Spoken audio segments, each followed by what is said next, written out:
Ahoy hoy gang, if this is your first time with us, welcome! And if you're joining us from a previous video, hey, we love to see it and I hope you're doing well. It's season 13! The first season of the post-movie era, and this is definitely a show starring the Belchers, but it's also very much its own thing. Yeah, starting this season and going forward, Bob's Burgers would be much more emotional and focused on growth and development rather than the dark comedy we've been accustomed to. Not to say it won't be there, it's just less common. So how does it stand up to the 200 plus episodes that came before it? Well, there's only one way to find out and 3 questions to be asked. What worked, what failed, what VR nightmares will be curtailed. There's a lot to be reviewed and a lot to be seen here in season 13. Louise is jealous that Tina gets to sharpen the knives with Bob and wants to use the knives, but her hands are too small, so she wants to steal Tina's. Awesome that that's the episode we're coming right out the gate with. First episode after the movie, and Louise wants bigger hands like she's Charlie's uncle from Always Sunny. Go for it. The A story? Calvin wants the Belchers to help him put on a play to trick Felix into revealing where he hid a trophy from Calvin. If they play along, Calvin will give Bob more restaurant space, which could be huge for him. However, he's visited by a ghost in his dreams, played by Adam Godley, and starts to get cold feet until he's finally so burdened with guilt he snaps during the play and just wants to keep his tiny restaurant. He wants the tiny restaurant because he's afraid he will neglect his meat. He won't have all the orders up to snuff, and he wants to make sure that everything is up to his standard. Yeah, okay, sure. Bob, you good, bud? The episode is weird. It's a kooky fish odor adventure, but it just kinda spins its wheels in parts. You'd think Bob would be more excited about restaurant space, but he just feels self-sabotaging after a point. The Louise hand bits are funny and do provide some dark comedy relief, but overall the episode is just sort of there. Oh look, Felix is eccentric and still kinda weird. Calvin gets the trophy. It does everything it tried to do and is fine Bob's Burgers, which compared to last season is a huge improvement. I will take fine over Gene being awful. To Bob or not to Bob is a sharpened and stabbing 7 out of 10. Linda wants to go on a vacation before the kids go back to school, and so they rent a cabin and go to the woods. The kids, finding out that there's no electricity or TV at the cabin, decide to smuggle the portable TV from their kitchen so they have something to watch. They get to the cabin, get informed to stay inside due to a swarm of insects, and are miserable. That's the whole episode. Bob and the kids hiding in the closet to watch TV, upsetting Linda, who just wanted a fun time with her family, and she ends up canoeing out to the middle of the lake in the middle of the swarm and just lays on the middle platform for some reason. Yeah? That's what you're going with? Linda has this whole thing where she talks to the bugs in a hallucination, and the bug tells her, hey, my family's gonna eat you if you don't wake up. Cool. Awesome. The family save her and they go home. It's not really a funny episode or particularly moving in any direction and just sort of sits there, menacingly.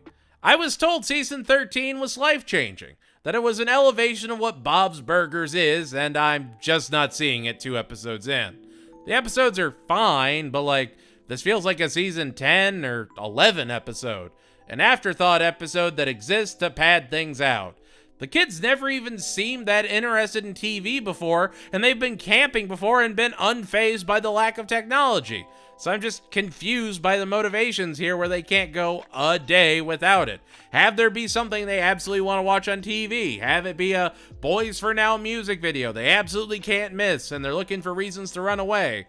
There's ways you could have done this with very little additions. It just doesn't feel like it stuck the landing.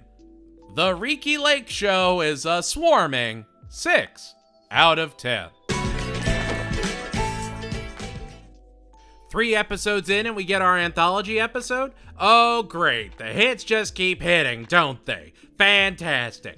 Alright, what is it this time? The kids act out their favorite Tarantino movies? Nope.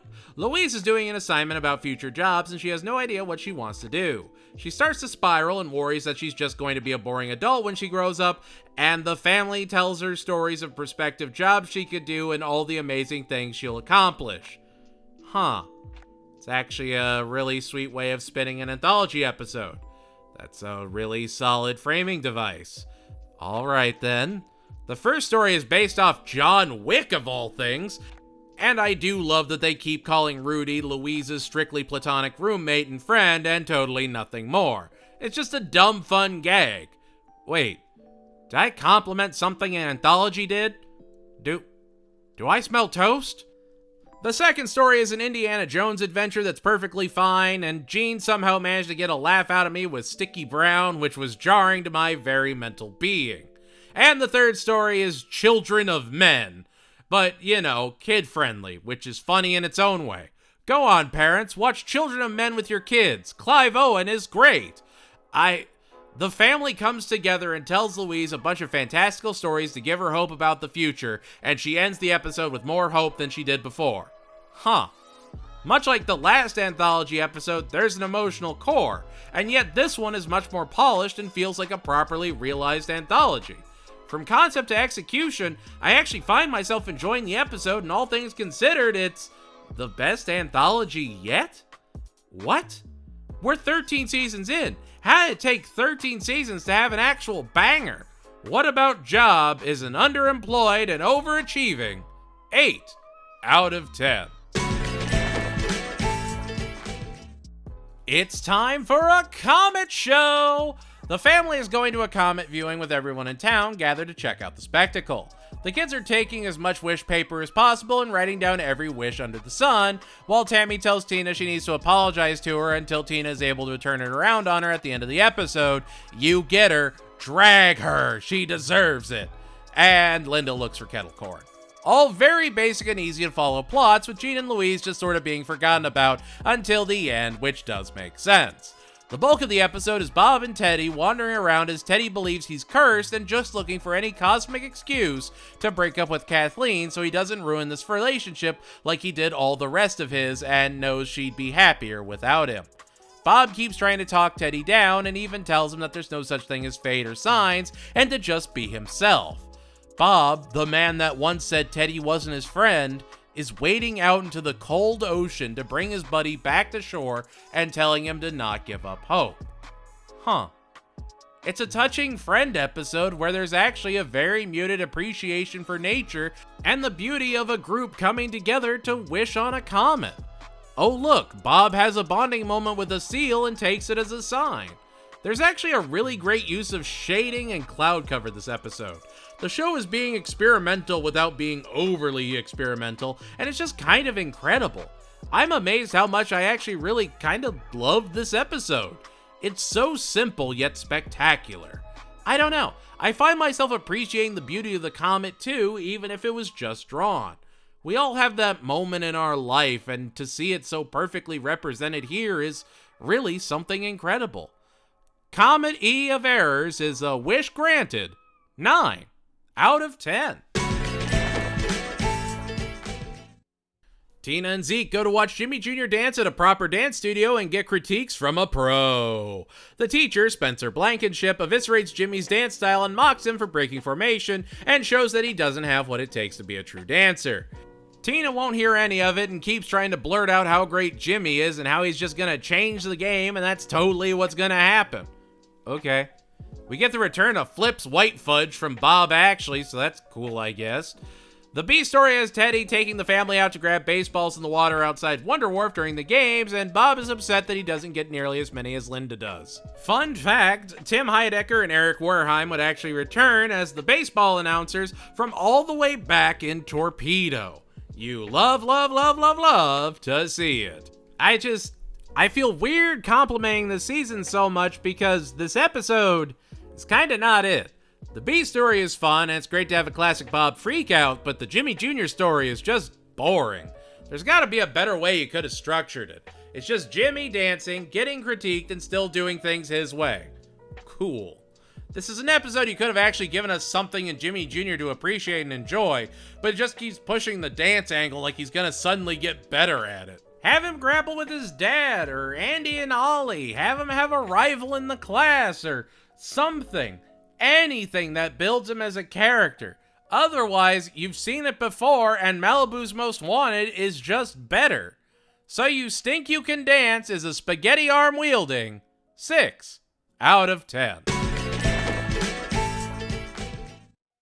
It's our Halloween episode. Ooh! Louise's class is going to an apple orchard for half the day, and then they're going to go back and do the costume contest. So Louise is in her costume as Helen Hunt, and Jean and Tina are walking around the school as a tornado and cow, with Linda patching them up throughout the day so they can win the costume parade. Who's getting the Twister reference? I appreciate that even they acknowledge that's a bit of a thinker, but like, really? Eleanor, one of the orchard workers, would actually be played by Chelsea Peretti, and I gotta say I'm surprised at how involved Stephanie Beatrice is in the show, and yet I never really heard anyone talk about her being in it. She's great, and we even get 2 Brooklyn Nine-Nine stars together in the same episode. Which, fun fact, Chelsea Peretti is married to Jordan Peele, who was heavily in the show in its earlier seasons, and did show up in the movie briefly, to reprise his role as Fanny. It's all connected. Oh no, he's going into fun facts. That means there's nothing more to talk about. Honestly, kinda.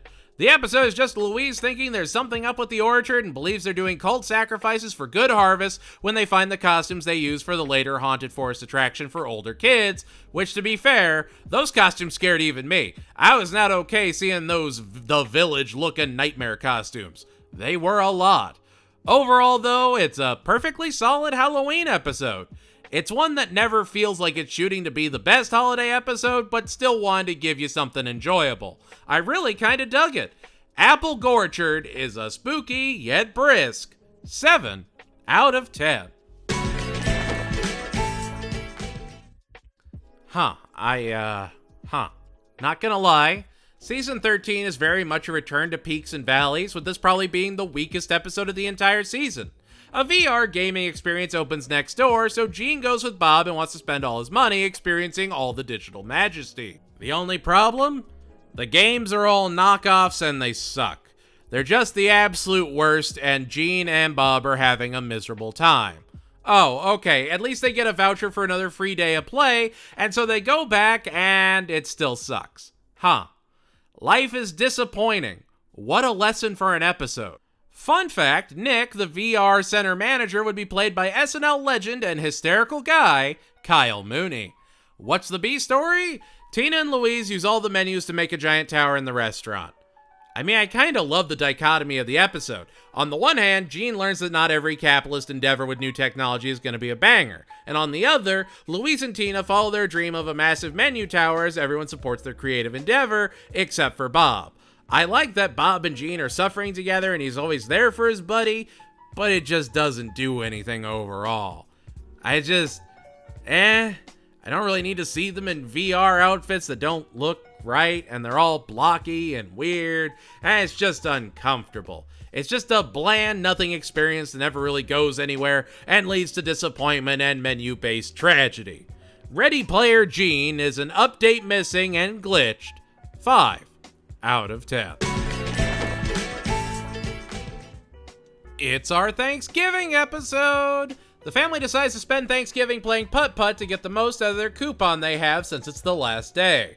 Louise and Jean get entranced by a Yeti at a hole and start messing with it, while Tina tries to be an adult and follows Bob and Linda around, as Linda gets more and more obsessed with getting another hole-in-one after getting her first taste of the sweet nectar of one-shot goodness, which, to be fair to Linda, is an addictive high. While Louise and Jean are messing with the Yeti, the legs fall off and they frantically try and fix it, with Tina trying to fix the gear and save the day, and her siblings with tiny pencils. It still fails and they get grounded and the episode ends. Nothing happens. Louise ignores everyone and does something that causes damage, and then everyone else is on the hook and she thinks they're dumb for not being on board. Sure, she apologizes at the end, but it just feels off. I love me a great putt-putt episode of really anything, and so to have this be the putt-putt episode and just sort of be fine is admittedly kind of disappointing on a personal level. Is it the worst Thanksgiving episode? No, I still think that's the episode where Gene's in the bathroom and we have the story about the Predator. That one's still at the bottom of the list. This one's just okay. It's perfectly fine. It's not an episode I want to revisit. It's not an episode I absolutely hate. Puttsgiving is a hole in 6 out of 10.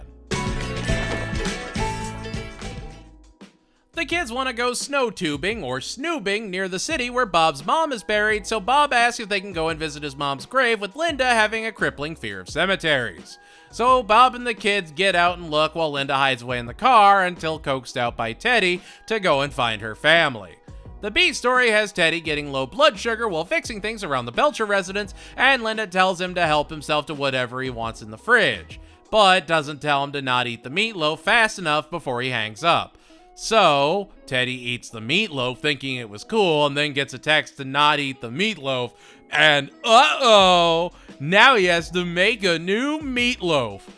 This poor man is frantically running around to make a good loaf of meat, and realistically, they wouldn't have been all that mad at him for eating it. It's a simple misunderstanding. He was already fixing a ton of stuff around their house. It's not like he was wearing their clothes and sleeping in their bed. Again, it's a great Stoogian B story to a very emotional A story. The kids get antsy because they haven't snoobed. Linda finds Bob's mom's grave and talks to her. She tells her how proud she'd be of her son, how Bob's a great father and a passionate chef. He's not around. The kids can't hear her, and this is how Linda feels about her husband. She loves him. And when Bob realizes Linda's in the cemetery, he's frantically looking for her because he knows she'd be scared.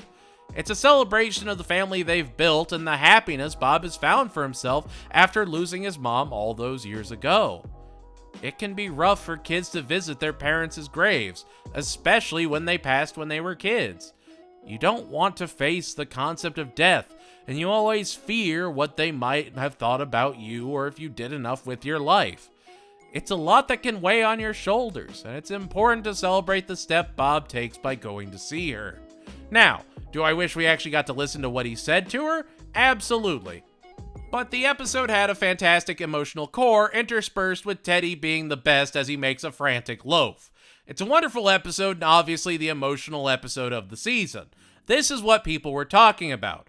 I'll stake my entire critical career on this being the best episode of the season.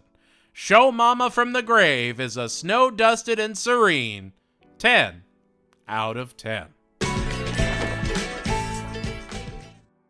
Oh, come on! I just staked my credentials. You don't get those back. Yeah, it's our Christmas episode. Ho, ho, ho. Gene and Tina have 2 Christmas shows that Bob and Linda have to split up to go to, and Louise reminds them that she also has a poetry reading that she has to go to and really just needs a ride because she's going to do a prank poem on stage. Tina thinks Louise should have put a real poem that was actually vulnerable and real out, and knows that deep down she actually did. She saw a real poem and she wants her sister to pursue it. There's a substitute musical teacher for Gene's show, and she's just sort of winging it because she has no idea about music whatsoever. Miss Bisselbender would be played by comedy icon and mean girl master Tina Fey. We'd also get her as Aaliyah, one of the poetry kids. Bob tries to go see the show and ends up on a taxi to nowhere, and Tina keeps trying to coax Linda to go to Louise's show, and she decides to bail to make sure that at least someone is there for Louise to not feel alone and to feel seen. That way, Louise is a little bit more vulnerable in front of people. Gene fixes the Christmas show by telling the other kids to just take all the unnecessary bars off their xylophones, and we get to hear Louise's poem. It's about how much she loves her family and thinks they're better than any present, and you actually see something magical. The musical cuts in this episode aren't some super energetic Christmas bop. It's a beautiful orchestral arrangement. The heartfelt moments aren't cut from to some ludicrous joke like, I don't know, Teddy sticking his arm through a hole and thrashing around like a trapped animal in front of the fridge. They don't take away from anything, and it's genuinely one of the most beautiful Christmas experiences I've ever witnessed. It celebrates family, being there for those you love, and that spirit of perseverance in the face of adversity, in the face of that frozen unknown. Bob and Linda are amazed by Louise. Everyone wants to be there for her, and it's never played for a joke that she cares about something for a change. I said there didn't need to be another Christmas episode after the bleakening, that it was complete enough. And now I look like a country fried fool. This episode was perfect Bob's Burgers. It was perfect animation. It was a perfect reason for the season. The Plight Before Christmas is a must-watch. 100 out of 10. I'm not putting 100 burgers, but you get what I mean. We'd get a new teacher this episode in the form of Miss Twitchell, played by Timberly Hill.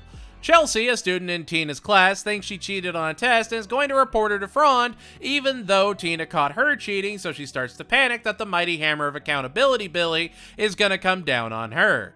But before she can confront Chelsea, boom, snow day, and the heat is out. The B story has Bob harassing the heating and cooling guy Teddy recommended to him, and it being a whole awkward thing. Oh look, Tina is hallucinating a giant accountability as she wanders in the snow. Billy would actually be played by Righteous Gemstone's own Tim Baltz. Turns out Chelsea didn't snitch because she doesn't play that game, and the family get their heat fixed. You know what? There was no Tammy or Jocelyn as the center element of the Tina conflict, and I honestly love to see it. We get some fresh blood shaking Tina's cage. I don't know. I appreciate what they try, even if the B story feels samey and the A story doesn't do much of anything. Granted, it's following one of the best episodes of the whole show, so it's got a lot to live up to, and I think it did a perfectly fine job. It gives you that perfect feeling of a snow day. Bundled up in a little fort, maybe you're getting that hot chocolate on tap. I don't know, your life must have been nice. It's not incredible, it's not horrible, it's just a Tina episode, and sometimes that's all it needs to be. Cheaty Cheaty Bang Bang is an accountable, razzing 7 out of 10. A famous rower is going from New Zealand to Nova Scotia and actually stops at Bob's to get a bite to eat and have a good old Kiwi meltdown. Wait, New Zealand? Kiwi? That's right, you bobbleheads, which I have to assume that's what Bob's Burgers fans call each other. But yeah, no, we're getting more of the man, the myth, the Royal Crackers guest starring legend, Rice Darby. He plays Quincy Cox this episode, who proceeds to have a meltdown after getting to dry land and absolutely refuses to go back to his boat. However, his boat was parked in the wrong place and needs to be moved, so Bob and Jean go out and Bob gets to live a part of his dream and row the boat to the appropriate dock, while Quincy gets his will to keep going back. I love Rice Darby in this episode. Easily his best performance yet on the show, and Quincy is absolutely and utterly delightful. Unfortunately, that's really all there is to the episode. A funny, weird rower not wanting to row anymore. There isn't really a B story, the A story doesn't even give Bob the recognition he arguably deserves, and by the end, the episode just kinda loses the wind in its sails. Yes, I know the giant ocean-faring canoes have no sails, but still. It's a perfectly there episode. I am all for these just good Bob's Burgers episodes. I was just hoping this one would be a little bit more elevated, but that's absolutely personal preference. Oh, Row You Didn't is a hot dog loving 7 out of 10. When Louise is accused of stealing and she swears she didn't do it, Linda, who's working as a school helper for the day, decides to investigate. She learns more and more about Louise's school life, and when she finds the missing rocket in Louise's secret second locker that she apparently has, Linda starts to actually doubt her daughter and think, hey, she might be guilty. That is, until it's revealed Miss Selbo used the toy, broke it, and then hid it in the locker to cover for herself. Except the toy was able to be fixed and everything was just sort of resolved. An adult framing a kid and letting them get punished for it. I know she's not a teacher, but, yeesh. Still not great. It is fun seeing Linda panic and spiral as she starts wondering how deep Louise's schemes go, and maybe she did raise the monster. Granted, all of Louise's schemes are still school level, so she doesn't have to worry about anything like world domination yet. It's honestly a fun, inquisitive Linda episode that feeds into her personality perfectly. The B story has Teddy fighting Bob about what kind of business card he should make. Bob is sticking to the tried and true KISS method, aka keep it simple stupid, and Teddy wants every logo and emoji under the sun. Oh look, there's a song! Yay! That's so fun! I don't know, I like the idea behind the B story, but it just kinda drags on for a little too long. Though overall, it's a perfectly solid episode. Great jokes, a strong Linda and Louise episode, and even gives you just dumb original Bob's Burgers fun in the B story. Stop or My Mom Will Sleuth is a foot stomping 8 out of 10. The story is told through a flashback after Tina wipes out at a Greek restaurant trying to serve some cool kids. When some cool kids come to the restaurant, Tina watches in awe and is desperate to learn how to be cool like them and slip right in. She's watching what they do, she's looking at their clothes, she's trying to listen to their music even though she can't stand it, and keeps trying to change herself to get the teens to like her. The teens will be played by Zosha Rockmore, Brigitte Lundy Payne, and Jabuki Young White. And they all do a great job of making them these very blasé characters, but I kind of wish the characters had names. Like, they're just blue hair teen, teen with nose ring. If you're gonna use them more frequently, give them some names. A name gives a character weight, that's all I'm saying, but that's a nitpick. Oh look, after Tina stops trying to chase trends, she's just herself and makes a friend. Crazy how that happens. The Tina story is honestly fine. She's awkward and weird, but it makes sense and she actually has a payoff for all her effort. Plus, she's not trying to impress someone like Tammy or Jocelyn, so it's instantly better than most Tina episodes. She has new people that she's trying to fit in with. She's trying to branch out, and that's terrific for her. The B story has Jean and Louise just sort of having socks in their shirts and flapping them at people because they're children, I guess. I don't know. The Tina story is very much the main focus, and it is solid, but the Jean and Louise story is just utterly unnecessary. Go all in on Tina. Give Bob something to do. Anything is better than just foul socks and shirts just cuz. These boots are made for stalking is a spanakopita loving 7 out of 10. Louise has her last show and tell and is on a desperate quest to find something that really cements her as one of the greats. She wants something that will really blow the rest of these fools out of the water. So she decides to go to the beach and find an old cannonball to show it off. Everyone tells her and Tina to avoid the caves near the beach, and oh look at that, Louise is dragging Tina into the caves because she doesn't listen to authority. I'll say this, I really love how anti-authority Linda was back in Snow Mama from the Grave. It's such a fun touch that makes sense for her and really shows where Louise gets her rebel side. But also, Louise needs to be just a little more aware of her mortality. She keeps throwing herself into these real dangerous situations. She fails to get the cannonball and Tina actually tells her that it's okay to fail, and sometimes a story about failure is just as good as a good cannonball story. Which, Tina has definitely become a much more insightful character this season. I don't know, she's much more big sistery, and it's really standing out. It's not bad at all and makes sense with everything else they've been doing with her this season and basically rehabbing her character to have a little bit more depth. It's a nice touch. The B story? Kathleen loves hurling, so Teddy tries to pretend he absolutely adores hurling. The hell is hockey? A bunch of dudes fighting on the ice? Psh, psh, that's so dumb. Give me a grass-based ball chucking. That's my speed.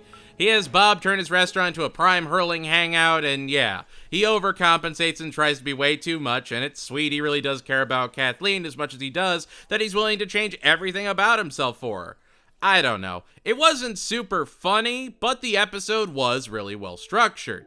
Maybe I just love Teddy episodes and it blurred my judgment, but there's a weird emotional core to the episode that shines through the sargassum. It just kinda works. The show and tell must go on is hurled through the sargassum 9 out of 10. Just like saying sargassum. Say it. Say sargassum. It's April Fools! How many holiday episodes are we gonna be getting? Nah, I'm fine with this one. I like it. It's April Fools and Mr. Fish Odor keeps pranking Bob again and again. Every year he goes all out on the pranks and Bob just kinda takes it. So Mr. Fish Odor challenges Bob. If he doesn't properly prank him for the first time, he's gonna find someone that will prank him on April Fool's Day and kick Bob out of the restaurant.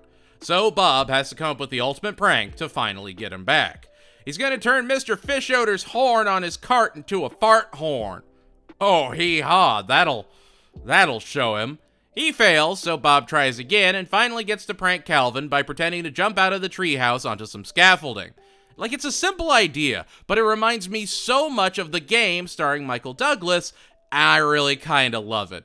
Everyone in the episode is talking about how you prank the people you love, and if Mr. Fish Odor is taking all this time, if he's rearranging Bob's restaurant just to prank him, he really does see Bob as a friend and really seems to care about him. Even when Bob jumps, Mr. Fish Odor's more freaked out about that than when he was literally dropped in the sub back in the movie. He was amused by everything Grover was doing, but here he was actually actively bothered. It's those small things that really make this episode a standout for me. It's a natural progression of Bob's relationship with Calvin and even Felix. Remember, Felix tried to kill Bob, yet Bob used Felix to try and prank his brother. Bob's just that kind of guy. He's been around Felix enough to just sort of shake it off at this point. You also get a side thing where Louise is pranking Tina about her date with Jimmy Jr. and scaring her until she apologizes, and by the end, it's just Tina and Jimmy Jr. enjoying frozen yogurt together, and honestly, it's one of the best scenes of those two together in the show, and nothing really happens. They're just smiling and eating froyo together.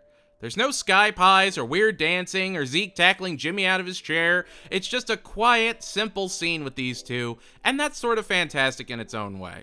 I'm a sucker for a good prank episode, and this episode hit all the notes it needed for me. It's really just something special in my book, and kind of a standout favorite episode of the show. What a April Fool believes is a scaffolding, semi-supported 10 out of 10.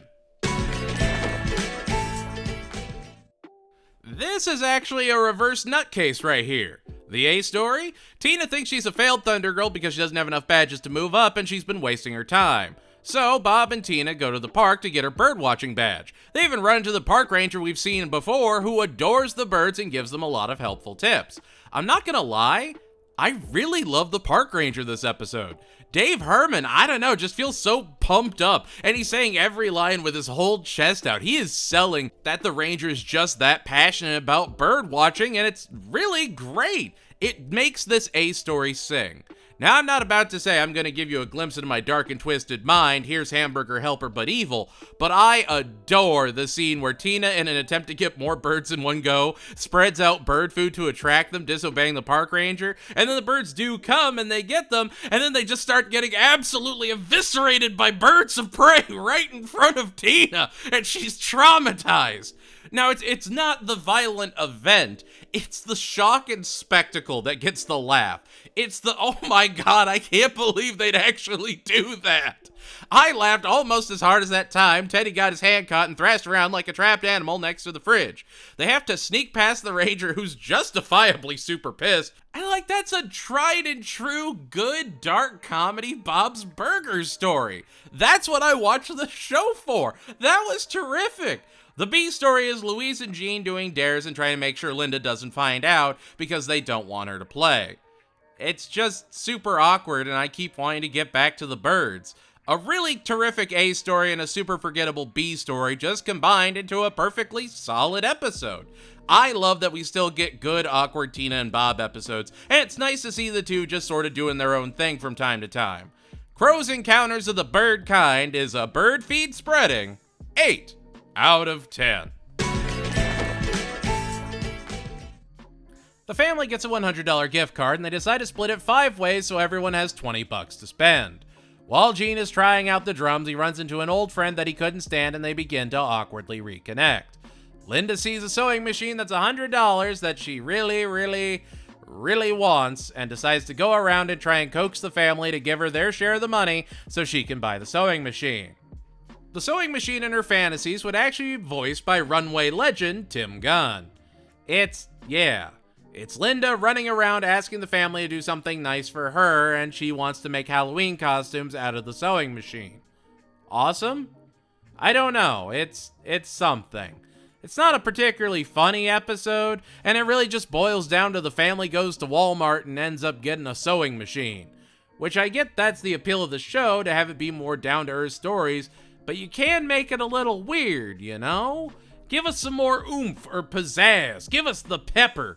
I feel weird having an episode of Bless the Hearts having a more fantastical idea of shopping, even if it is a Black Friday adventure. This just feels so nothing. Have them interact with other characters, have there be a bunch of smaller vignettes. Instead, it's just Bob looking at things going, oh, maybe I can get this. Oh, maybe I can get that. And then he doesn't. Then he just gives the money to Linda. Okay. So there's not really anything else going on this episode. Got it. Gift card or by trying is sewn shut 6 out of 10. The kids find a shellfish-themed wrestling organization and want to enter into it even though they're tiny, tiny baby children. The owner of the wrestling league, Carol, would be played by comedy superstar Jane Lynch. They rope Teddy in to help them get some butts in seats so they can really bring the heat, and proceed to push Teddy past his limits, hurt his back, and keep going further and further until he's struggling to move. Oh look, Louise is pushing everyone to keep going even though Gene and Tina want to quit and Teddy is struggling. Oh, and Linda finds a new hobby, I guess. It's never really built on and they just sort of forget it. It kind of reminds me of like Spiceps or her eating skins. It just doesn't do anything. The kids do their first closing act and just start dancing after Teddy collapses and can't keep going. They wrestle Bob and Linda to try and save the show, and yeah, it just kinda ends. Oh look, Louise is having an internal conflict and decides to pull the plug on the wrestling. For now. I never thought I'd be bored with a shellfish wrestling league. It feels both too out there and too basic to ever actually do anything. It's just more wheel spinning that never really knew where it wanted to end up, and it just sort of flatlines towards the end. Worse than Ready Player Gene? Not that bad, but still not all that great either. Poor Teddy. Crabsolutely Fabulous is a shell-shocked 6 out of 10. When the family finds an old radio in the closet, Linda wants to throw it away until Bob reminds her of the story of the radio. Oh, so it's another anthology episode? Nope, it's Bob sharing a family story focused around his grandma and his baby mom and the radio.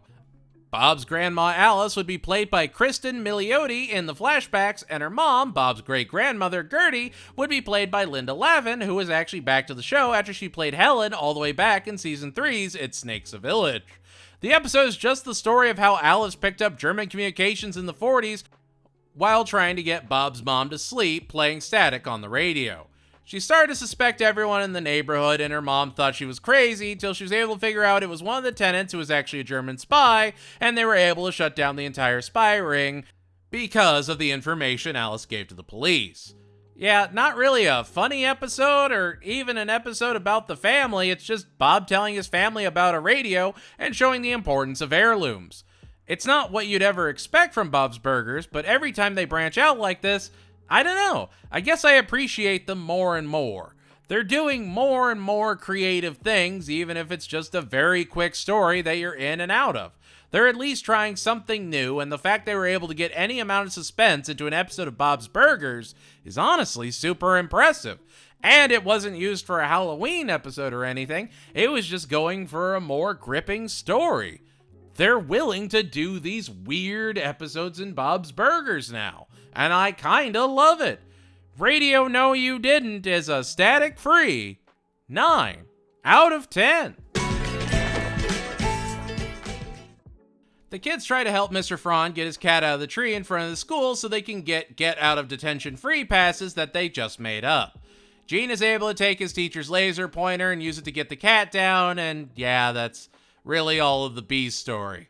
What a magical journey. Aren't you glad we all went on that together? The A story has the famous author of the Snail and Newt children's books have her car break down in front of the restaurant, and Linda keeps trying to convince her to write more of the books because she's afraid of her kids growing up and not needing her anymore. The author determined to keep writing her epic thrillers. She wants to go back to when her kids were just sweet little babies that she could read the stories to. Oh look, she's canceling the author's toe and cornering her. Oh, she took her keys. Oh ho ho ho! The author is terrified and runs over to Mort's, and Linda is banging on the doors, telling her she's completely normal and this never happens. This is a lot. Yeah, this might actually be one of my least favorite Linda episodes. Sure, she's always been out there, but she keeps taking it too far, and you keep hoping she realizes the error in her ways, and she just never really does. She just keeps doubling down, and it's frankly just uncomfortable to watch. The B story is the A story is a lot of yikes-a-roni the San Francisco treat, and overall the episode just doesn't go anywhere. Mother Author Laser Pointer is a red dot kidnapping. 5 out of 10. And here we are, the season finale, and I was not expecting this, as it's also our Mother's Day episode. Louise is giving a class presentation on her hero, Amelia Earhart, and the episode is told through flashbacks. Louise keeps butting heads with Wayne, who tells her hero is dumb, and that she should pick a better one, while Louise is determined to do better than Wayne on the presentation and humble him. She wants to pull out all the stops, that is, until she finds out Amelia Earhart didn't exactly complete her mission. She has to rethink how she does everything, and even decides to do shadow puppets with the help of the puppet master Benj, who is a very interesting character. Benj would be played by Jackie Quinn, who is a consultant for disability awareness and a comedy writer. And Benj would be the first child character in the show presented in a wheelchair. It's a piece of representation that you don't realize the importance of until you're looking right at it. They're not lesser for being in the chair, and they're celebrated for making incredible puppets. Their talents are what's focused on, not the challenges they face every day. Benj, Jean, and Tina help Louise give the best performance possible, and Louise waxes poetic about how Amelia's plane may not have sank, and she imagines what might have happened while talking about how the inspiration Amelia provided wasn't fake, and while she didn't do what she set out to do, she inspired other women to follow their dreams. Alright, so it's just a really emotional episode where you have Linda and Louise actually having a deeper bond by the end, and you see Louise actively growing, right? Wrong.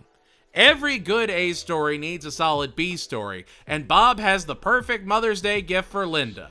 Bob ends up hiring a massage student to come and give Linda a massage, and he gets Pat, played by the eternal man-child, the Cowboy Curtis befriending, Oswald Cobblepot fathering, Paul Reubens. Sadly, this would be one of the last things he ever appeared in before he passed. Pee-wee has been mentioned and referenced in the show before, even having Daryl dress up as that bike-loving rascal back in A Nightmare on Ocean Avenue Street. So to have the man himself in an episode really feels like something special. And he's just terrific. He's giving a great performance, and his energy is next level. I don't know. I lit up so bright when I heard his voice and checked to make sure.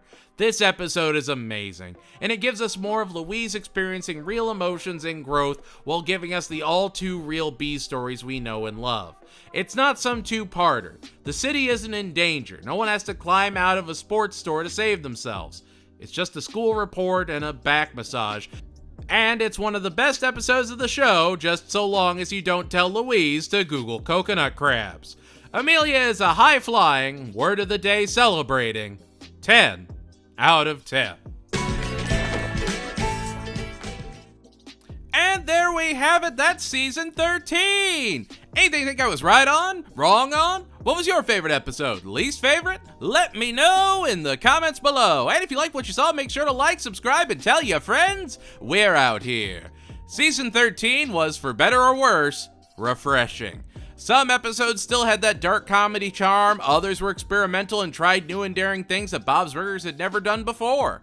We're 13 seasons in, and where other shows struggle to maintain their narrative voice after 13 seasons, Bob's Burgers has constantly evolved through the passion of everyone working on the show. The little show about a burger restaurant has evolved into a full-on emotional powerhouse. I never thought I'd get misty-eyed at a Rudy episode of all things. But I'm getting ahead of myself. Next season, we'll get a heartfelt adventure that's fresh and Rudy, a Doomer Boomer, the zombie movie to end all zombie movies, and so much more. So I'll see you all next time when I ask that we all be serene as we review Season 14. And that's going to do it for us here at the Lecture Hall. If you want to support the channel, consider joining our Patreon or membership program today. $2 a month and you get special polls, posts, and even your name on this fancy list. Ooh! Thank you all so much for watching, and like always, remember to stay strong, keep fighting that good fight, and know that I believe in you. Even if you just woke up today, that's enough.